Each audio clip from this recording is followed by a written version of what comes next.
Warahmatullahi wabarakatuh. Perkenalkan, nama saya Cynthia Ariska dari Fakultas Universitas Asahan. Baiklah, di sini saya akan menjelaskan materi yang berjudul Landasan Sosiologis dan Antropologi Pendidikan. Pengertian landasan sosiologis. Landasan sosiologis pendidikan adalah acuan atau asumsi dalam penerapan pendidikan yang bertolak pada interaksi antar individu sebagai makhluk sosial dalam kehidupan bermasyarakat.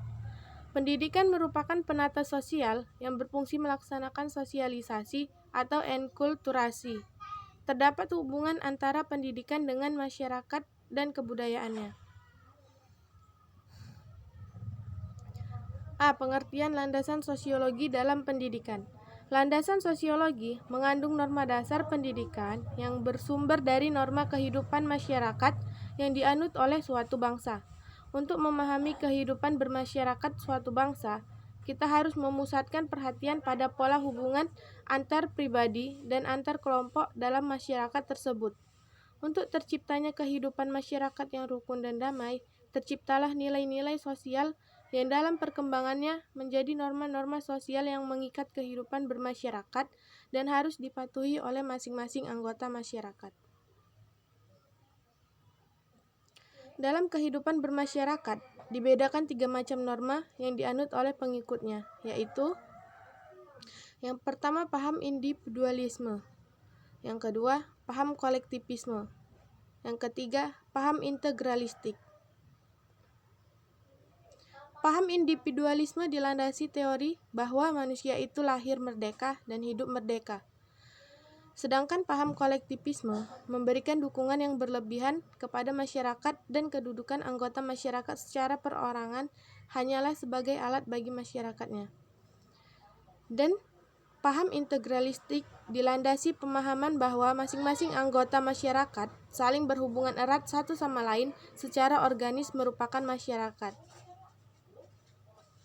Landasan sosiologis pendidikan di Indonesia menganut paham integralistik yang bersumber dari norma kehidupan masyarakat. Yang pertama, kekeluargaan dan gotong royong, kebersamaan, musyawarah untuk mufakat. Yang kedua, kesejahteraan bersama menjadi tujuan hidup bermasyarakat. Yang ketiga, negara melindungi warga negaranya. Dan keempat, selaras serasi seimbang antara hak dan kewajiban. Oleh karena itu, pendidikan di Indonesia tidak hanya meningkatkan kualitas manusia secara orang per orang, tapi juga meningkatkan kualitas masyarakat umum. B. Urgensi landasan sosiologi dalam pendidikan. Sosiologi adalah ilmu yang mempelajari hubungan tentang antara manusia dalam kelompok-kelompok dan struktur sosialnya. Pertama, empiris adalah ciri utama sosiologi sebagai ilmu. Yang kedua, teoritis adalah peningkatan fase penciptaan yang menjadi salah satu bentuk budaya yang bisa disimpan dalam waktu lama dan dapat diwariskan kepada generasi muda. Yang ketiga, kumulatif, yang membuat teori-teori itu akan berkumulasi mengarah kepada teori yang lebih baik. Keempat, nonetis, karena teori itu menceritakan apa adanya tentang masyarakat beserta individu-individu dalamnya, tidak menilai apakah hal itu baik atau buruk. Kajian dalam landasan pendidikan sosiologis memiliki banyak fungsi. Beberapa fungsi dari landasan pendidikan sosiologis diantaranya adalah: yang pertama, fungsi eksplanasi, menjelaskan atau memberikan pemahaman tentang fenomena yang termasuk ke dalam ruang lingkup pembahasannya. Kedua, fungsi prediksi, meramalkan kondisi dan permasalahan pendidikan yang diperkirakan akan muncul pada masa yang akan datang. Yang ketiga, fungsi utilisasi, menangani permasalahan-permasalahan yang dihadapi dalam kehidupan masyarakat seperti masalah lapangan kerja dan pengangguran, konflik sosial, kerusakan lingkungan, dan lain-lain yang memerlukan dukungan pendidikan dan masalah penyelenggaraan pendidikan sendiri. C. Aliran-aliran dalam sosiologi pendidikan. Yang pertama, aliran empirisme. Yang kedua, aliran nafitisme. Yang ketiga, aliran naturalisme. Dan keempat, aliran konvergensi. Antropologi pendidikan. Antropologi adalah salah satu cabang ilmu pengetahuan sosial yang mempelajari tentang budaya masyarakat suatu etnis tertentu. Antropologi lahir atau muncul berawal dari ketertarikan orang-orang Eropa yang melihat ciri-ciri fisik, adat istiadat, budaya yang berbeda dari apa yang dikenal di Eropa. Terbentuklah ilmu antropologi dengan melalui beberapa fase. Antropologi berasal dari kata anthropos yang berarti manusia dan logos yang berarti ilmu. Antropologi mempelajari manusia sebagai makhluk biologis sekaligus makhluk sosial. Para ahli mendefinisikan antropologi sebagai berikut. Menurut William A. Haviland, antropologi adalah studi tentang umat manusia, berusaha menyusun generalisasi yang bermanfaat tentang manusia dan perilakunya serta untuk memperoleh pengertian yang lengkap tentang keanekaragaman manusia. Menurut David Hunter, antropologi adalah ilmu yang lahir dari keingintahuan yang tidak terbatas tentang umat manusia. Dan yang ketiga, menurut Koenjeri-Ningrat, antropologi adalah ilmu yang mempelajari umat manusia pada umumnya dengan mempelajari aneka warna, bentuk fisik, masyarakat, serta kebudayaan yang dihasilkan. Kata kebudayaan dan peradaban merupakan dua kata yang pengertiannya senantiasa menjadi pembicaraan para ahli karena semakin manusia itu berkembang dan maju secara berpikirnya, maka akan bertampak pula pada pengertian kedua kata tersebut.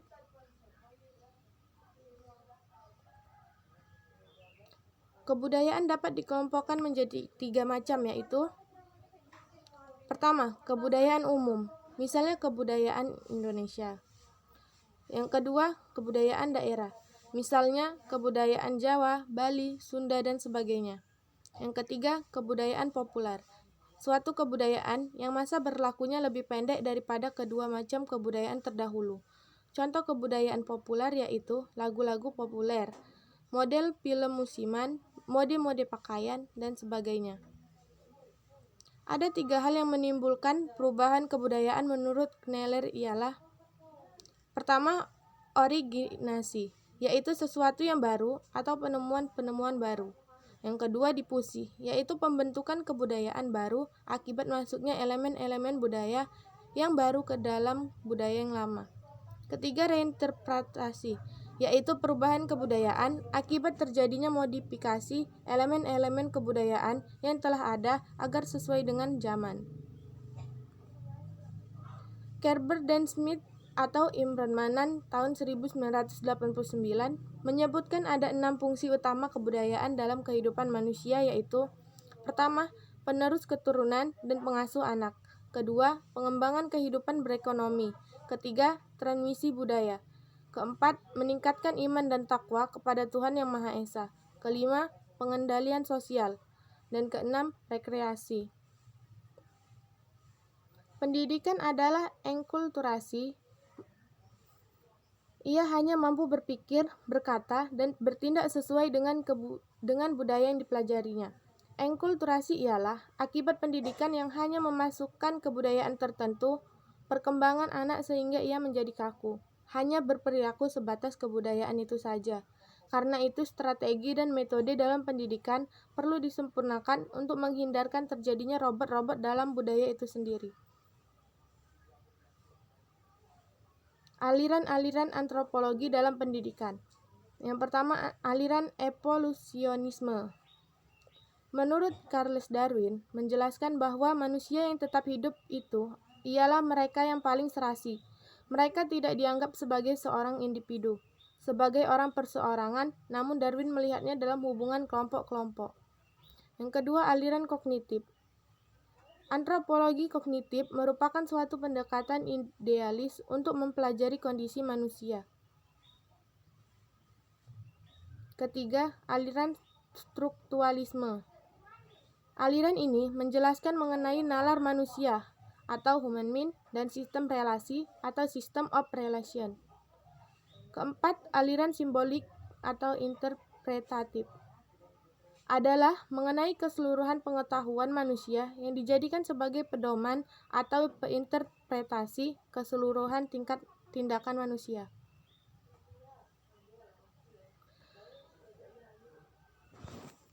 Demikianlah presentasi saya, kurang dan lebihnya saya mohon maaf.